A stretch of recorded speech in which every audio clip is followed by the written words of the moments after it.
গাভরুর book ভরা কথা, হব পারে কোনো আইতার নিখার খাধু কথা, হব পারে কোনো রং মনর কথিয়া তলির ব্যথা।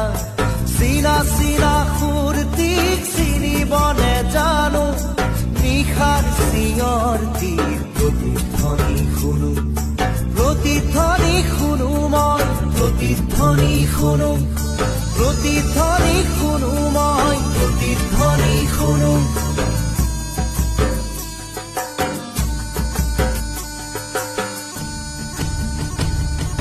শেষ হল কোনো গাভরুর বুক ভরা কথা, শেষ হল কোনো আইতার নিখার খাধু কথা, শেষ হল কোনো রং মনর কথিয়া তলির ব্যথা। সিনা সিনা ফুর্তিক